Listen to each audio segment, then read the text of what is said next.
ஆன்மீக உறவுகள் அனைவருக்கும் என் அன்பான வணக்கங்கள். இன்றைக்கி நம்ம பார்க்க போகிறது மங்களங்களை தரக்கூடிய மங்களகாரகன் வழிபாடு தான். ஒருத்தரோட வாழ்க்கையில் நடக்கக்கூடிய முக்கியமான நிகழ்ச்சியில் ஒன்று திருமணம், குழந்தை பாக்கியம், சொத்து சுகம் வாங்கிறது. இது எல்லாத்துக்குமே காரணகர்த்தாவாக இருக்கிறவங்க செவ்வாய் பகவான்.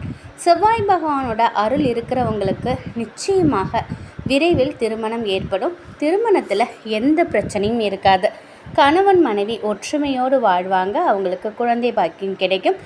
அது மட்டும் இல்லை, சொத்துக்கள் வாங்குவதற்கும் சொத்துக்களில் இருக்கக்கூடிய வில்லங்க நீங்கிறதுக்கும் செவ்வாய் பகவான் அருள்ங்கிறது இருக்கணும்.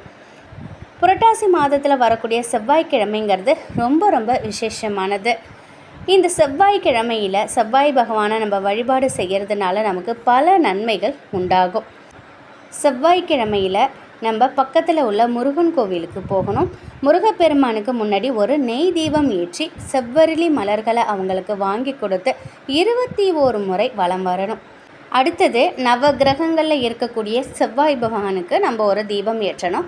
அதற்கு ஒரு சின்ன சிகப்பு துணி எடுத்துக்கோங்க. சிவப்புங்கிறது செவ்வாய் பகவானுக்கு உரியது. சிகப்பு துணியில் கொஞ்சோண்டு துவரம்பருப்பு வச்சு அதை சிகப்பு நூலால் சின்ன மூட்டையாக கட்டிக்கோங்க. அகல் விளக்கில் அந்த மூட்டையை வச்சு நல்லெண்ணெய் ஊற்றி தீபம் ஏற்றுங்க. நம்ம எப்படி சனி பகவானுக்கு எல் தீபம் ஏற்றுறோமோ அதே போல் செவ்வாய் பகவானுக்கு துவரை தீபம் ஏற்றி வழிபாடு செய்யணும். இந்த நாளில் நம்ம செவ்வாய்க்கிழமையில் சிகப்பு நிற ஆடை அணிவதுங்கிறது கூடுதல் பலனை கொடுக்கும். காலையில் இதை செஞ்சுட்டு மாலையில் வீட்டில் இருக்கக்கூடிய முருகப்பெருமான் படத்திற்கு செவ்வரளி மாலை சூட்டி அவங்களுக்கு முன்னாடி துவரம்பருப்பு சுண்டல், துவரம்பருப்பு பாயசம் இதை நெய்வேத்தியமாக வச்சுட்டு செவ்வாய் பகவானி 108 போற்றிகளை சொல்லலாம். 108 போற்றிகள் தெரியாது அப்படின்னு சொல்கிறவங்க ஓம் அங்காரஹாய நமக, ஓம் அங்காரஹாய நமக, ஓம் அங்காரஹாய நமக இந்த மந்திரத்தை 108 முறை சொல்லலாம். இப்படி தொடர்ச்சியாக 48 செவ்வாய்க்கிழமை இல்லை 21 செவ்வாய்க்கிழமை செய்யும் பொழுது செவ்வாய் பகவானால் ஏற்படக்கூடிய நன்மைகள் அனைத்துமே நம்ம பெறலாம். திருமணத்திற்காக இந்த வழிபாட்டை செய்கிறவங்க முருகப்பெருமானின் பாதத்தில் தாலி சரடை வைத்து வழிபாடு செய்யணும். குழந்தை பாக்கியத்திற்காக வழிபாடு செய்கிறவங்க முருகப்பெருமானின் பாதத்தில் தொட்டிலை வாங்கி வைத்து வழிபாடு செய்யணும். சொந்தமாக வீடு கட்டணும் அப்படின்னு நினைக்கிறவங்க சின்ன வீட்டை முருகப்பெருமானோட பாதத்தில் வச்சு வழிபாடு செய்யலாம். இந்த வழிபாடு செய்ததுக்கப்புறம் இந்த பொருட்களை அருகில் இருக்கக்கூடிய முருகப்பெருமானின் ஆலயத்தில் இருக்கக்கூடிய தலைவிரிச்சோன்னு என்ன இருக்குது பார்த்திங்களா, அங்கே கொண்டு போயிட்டு நம்ம வச்சிடலாம்.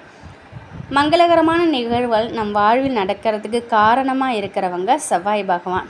இந்த முறையில் நம்ம வழிபாடு செய்யும் பொழுது தடைப்பட்ட அனைத்து நல்ல காரியமும் உடனே நடக்கும். நம்முடைய வீட்டில் பண வரவும் அதிகரிக்கும். இந்த வழிபாட்டை தொடர்ச்சியாக 48 செவ்வாய்க்கிழமை இல்லை 21 செவ்வாய்க்கிழமை செஞ்சுட்டு வாங்க. செவ்வாய் பகவானால் ஏற்படக்கூடிய நன்மைகள் அனைத்தையும் நம்ம பெறலாம். கட்டாயம் இந்த ஒரு தகவல் உங்களுக்கு பயனுள்ளதாக இருக்கும் அப்படின்னு நம்புகிறேன். அதே மாதிரி விவசாயம் செய்கிற ஒவ்வொருத்தருமே பூமிக்காரகன் செவ்வாய் பகவான். அதனால் நம்ம விவசாயம் செய்யக்கூடியவங்க செவ்வாய்க்கிழமையில் மொதல் நாள் ஒரு டம்ளரில் துவரம்பருப்பை ஒரு கிண்ணத்தில் ஊற வச்சுருங்க தண்ணி ஊற்றி.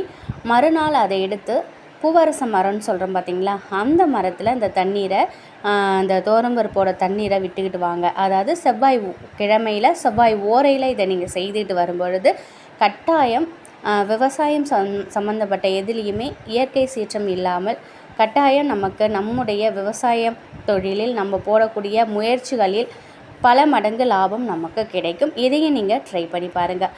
இது ஒரு தகவல் நிச்சயம் உங்களுக்கு பயனுள்ளதாக இருக்கும் அப்படின்னு நம்புகிறேன். நன்றி.